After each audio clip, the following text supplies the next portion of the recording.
FM 94, The Dark. It is that time again. It's time to talk about Halfway Jam. And joining me once again, Tommy Vee in studio. And first of all, Tommy, we are 1 week away. Yeah. Are you guys ready to go? Yeah. I think we're as ready as we usually are 1 week out, you know. Like we were just talking before we started the interview, you can't predict the unpredictable, Yeah. so you just kind of have to go as it happens. Yeah, I mean, my last month has been all about getting with the bands and, you know, advancing everything. When are you coming? When are you going? How are you getting here? What do you need from us? All that.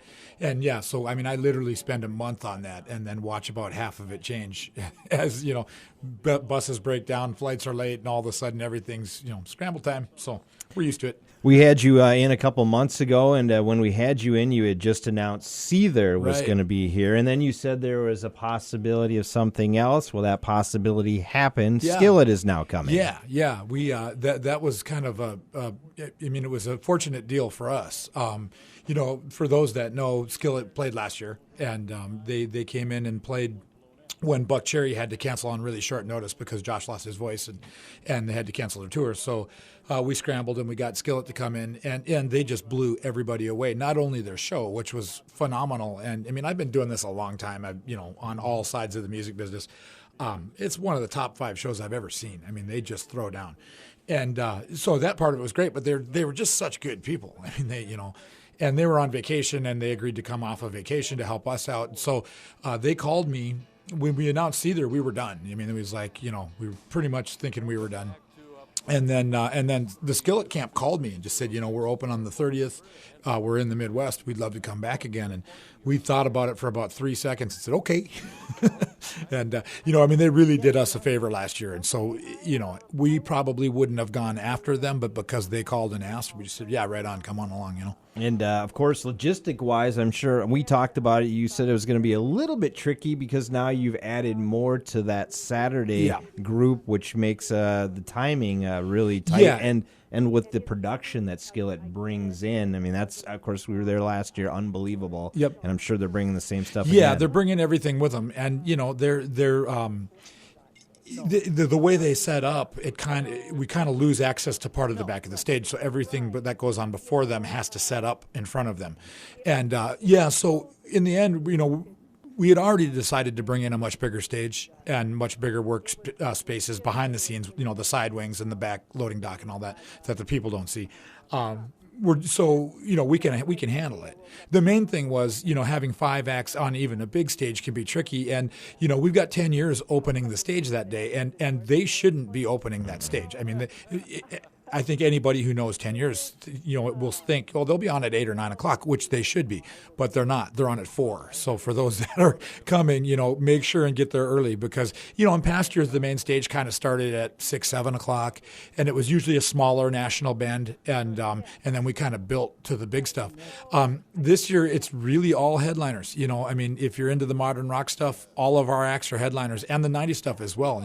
We have Better Than Ezra going on at 5:45. That's, it's pretty early. Yeah. Even Finger 11 on Thursday going at 5 o'clock. To kick it off, basically. Yeah, they're opening the festival, and that one, we did that because they had to. They're playing somewhere in nowhere, Canada, the next day, and logistically couldn't get from us to them unless they went on super early. So that was easy. It was a much harder sell for 10 years. They wanted to play the festival. Like, man, we don't want to go on at 4 o'clock. I said, I don't want you to go on at 4 o'clock. That's the only spot I have, and we'd love to have you guys. Right. So it worked out. Yeah, it worked out. Let's talk about the lineup, and then we'll talk about all the other things that go on a Halfway Jam, because the lineup is one thing, the music is one thing, but the experience is another thing, and I want to get to that. And I have some questions about, I guess, if you're planning on going, on the camping, the parking, all that kind of stuff. We'll talk about that, too. Kind of a checklist of things here is what we're doing for our listeners here. We got Tommy Vee, and, of course, he's with Rock House Productions. He's the guy that basically booked all the bands. They're the ones behind the Halfway Jam sound. And then, of course, you have the owners that have come in. And let's get into that just a second again for people to refresh again. The Henrys are still involved in it. They're using the land out there, but you also have some new owners and investors in. Yeah, we got some new blood in this year, which the festival really needed. I mean, we had gotten it to a point where it could continue doing what it was doing, but it just needed an infusion of fresh ideas, money, also. So we had a couple of guys, Central Minnesota business guys step in. Jared Gopinski out of Sauk Rapids and Chris Floor out of Princeton came in. And, neither of them are festival music guys. Jared's into all kinds of businesses, and, Chris owns a bar, restaurant, and is into real estate and all that stuff. But they love the festival and just thought, well, maybe we can help here. And it's been the team has been really solid this year. It's been, they were kind of the missing link, So a lot of new things going on. The festival, for those that have been there before, is going to look really, really different. Just everything's bigger. I mean, the main stage is bigger. The little stage, we took that old Rhino deck stage out and are putting a real stage in over there. Because we do have national acts playing on the second stage this year. So, all of that stuff is going to look different. It's kind of like your regular halfway jam on steroids. It's just bigger, We like that. Yeah. I like that. Yeah. I know the Dark listeners definitely like the lineup this year, and let's go over it. Starts Thursday, July 28th. Finger 11 at 5. These are on the main stage. Yep. Candlebox 6:30. Soul Asylum 8:15. And then finishing off with Theory of a Dead Man at 10:30. And, of course, then on the side stage you have the Mall Rats, Nuisance, and then Cat Perkins will end out the night. Yeah. And that's, again, putting national acts on the second stage. We'd only done that once before, several years ago. We literally got a call 3 days before the festival from Drowning Pool, and they were driving right down Highway 10. And just like, we'd love to just stop and play. And the only place I could put them was on the little stage. That was a trip, watching those guys on that stage, because that stage was tiny. This year, the plan moving forward is to turn that second stage into a second main stage. And, we got to kind of baby step it because it's expensive. But so we're breaking into that this year. With starting off with Kat on Thursday. And she's a Minnesota gal. She's pumped to be there. It'll be a great show, Absolutely. Friday, then you have Sponge and Lit on the main stage. And then Everclear also there, Sugar Ray, and then Seether, of course, the big act. And I've heard a lot of people are excited to go see them. Yeah. I mean, that's in my mind, they're kind of the festival headliner. I mean, they're right there with Skillet and Buck Cherry in theory, for that matter. But I guess I'm just a huge Seether fan, so it's like, that's going to be awesome. I've been talking to them all week, and they're excited to come, and they're going to bring a great show too. So, have you seen them ever? I have never seen them live, so I'm really excited to see them. Be ready. Yeah. I've seen them twice. It's unbelievable, and I think by then the crowd will be so pumped up and excited that they will just let loose, and it will be one heck of a show. Yeah, I mean, I think the venue's going to explode, and bands play off that, so absolutely, I think we're going to get their best out of them. And of course, for the 80s, Faster Pussycat will be there afterwards. I'm excited to see them. I've never seen them in person. I'm very excited to see them. Yeah, and they're one of those bands, they're a great band. And they've got their 80s hits, but those guys, those bands that didn't have a ton of hits and don't have a really deep catalog, if they're still performing, they've figured out how to do it. Right. Because at some point, if you don't bring a good show, people stop booking you, people stop buying tickets, whatever.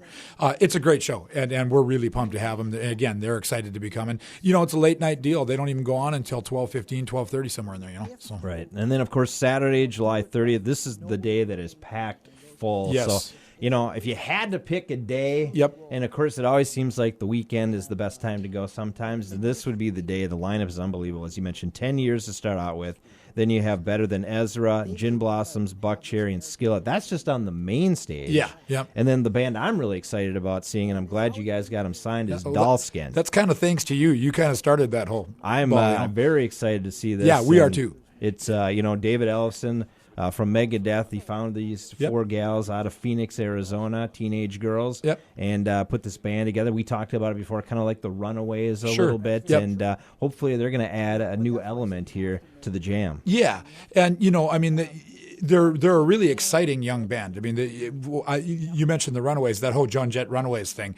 They've definitely got that going on, and it's kind of refreshing, because they're still heavy, but it's got that kind of pop punk feel to it almost, Right. And the sweet gals, the trippy part about that is you and I had talked about that, and I said, I'll look into it. And then about 2 days later, my phone rings and it's a Phoenix number. And I'm thinking it's somebody's tour manager, because I'm dealing with a ton of bands right now. So I answered, and it's Dave Ellefson from Megadeth, and I'm a Megadeth fan. I'm a bass player too. So, and so it just caught me off guard, And the funny thing is his voice on the phone sounds exactly like a really good friend of mine who's kind of a jokester.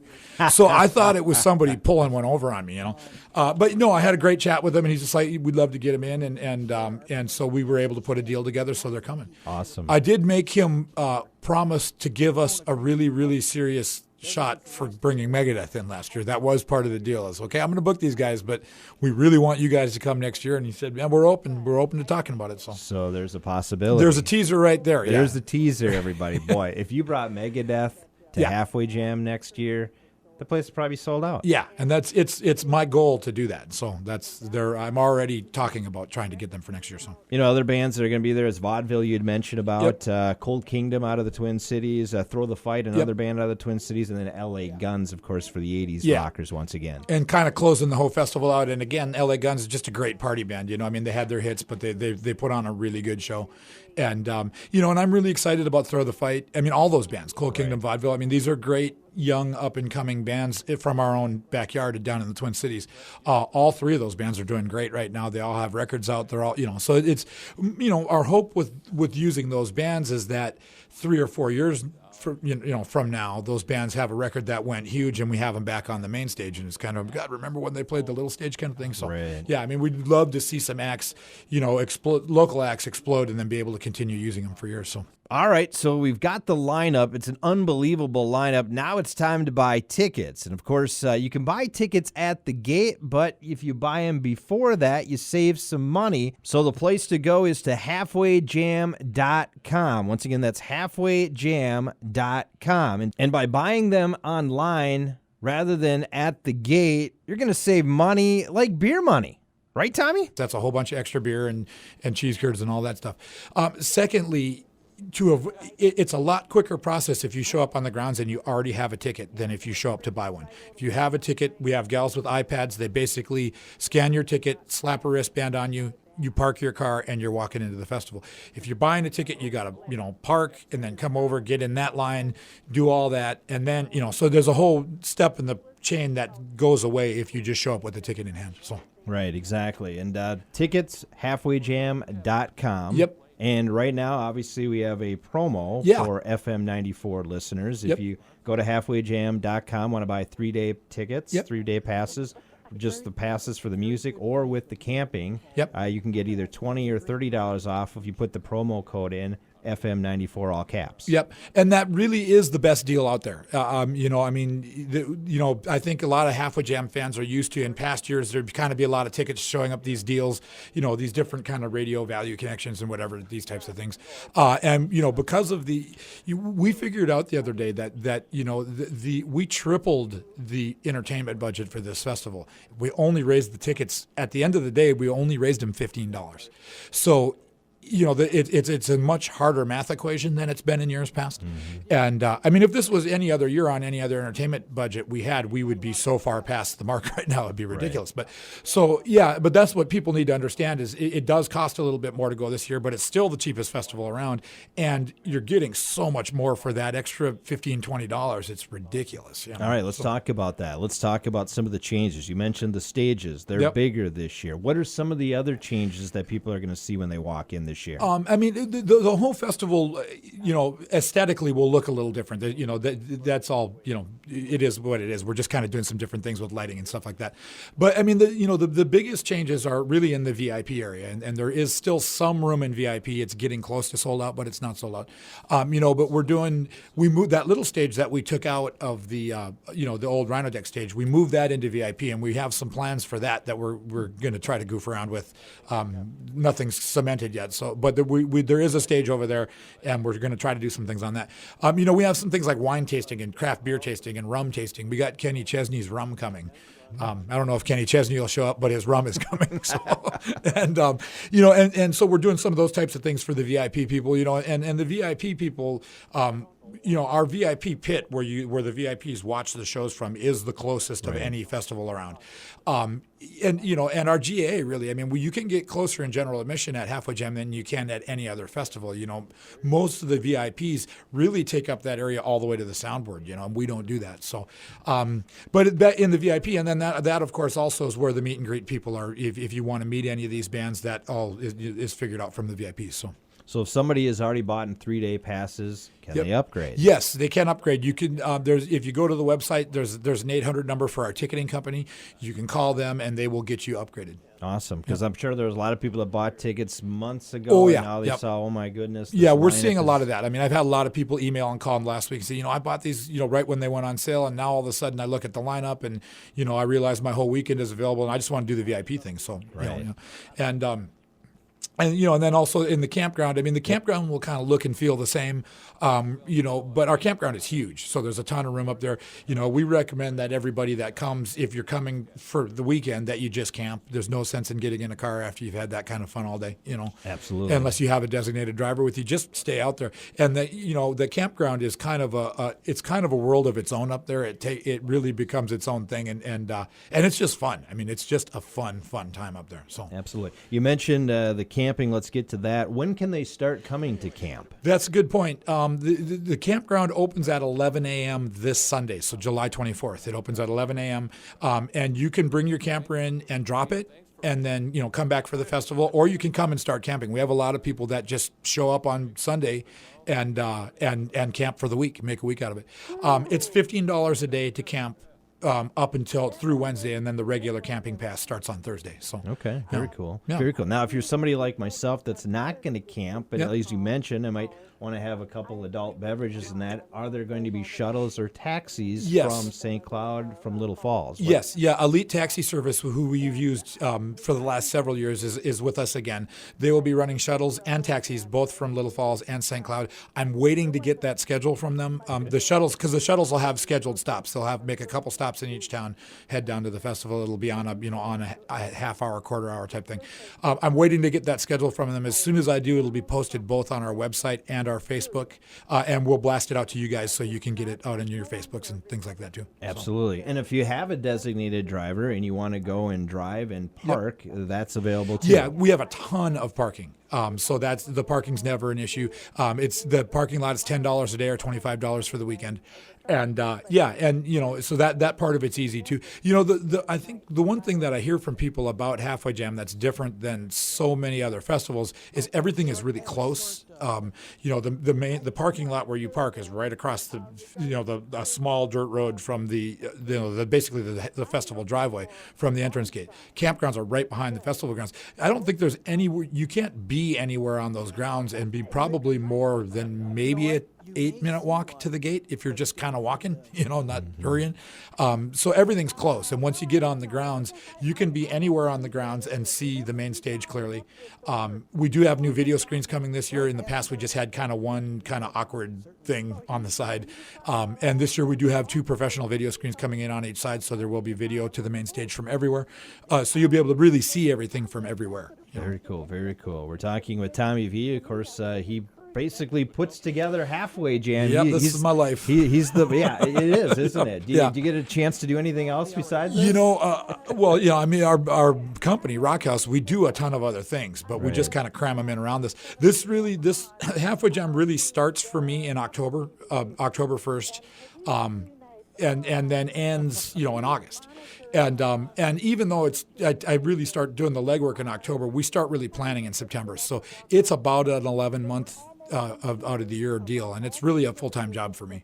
One other thing I want to talk about is the vendors, food, beverage, all that kind of stuff. Are we having some new vendors? Yeah, there's some new stuff coming in. Unfortunately, I don't have any of the names of the people, but there's really a wide selection of food out there. I mean, there's some Mexican stuff, there's pizza, obviously, the typical stuff you see, but there's some really fun stuff out there. It's all really good, and it's actually by typical vendor standards, it's cheaper than you're used to running into at these types of events. events. As is our drink prices are much cheaper.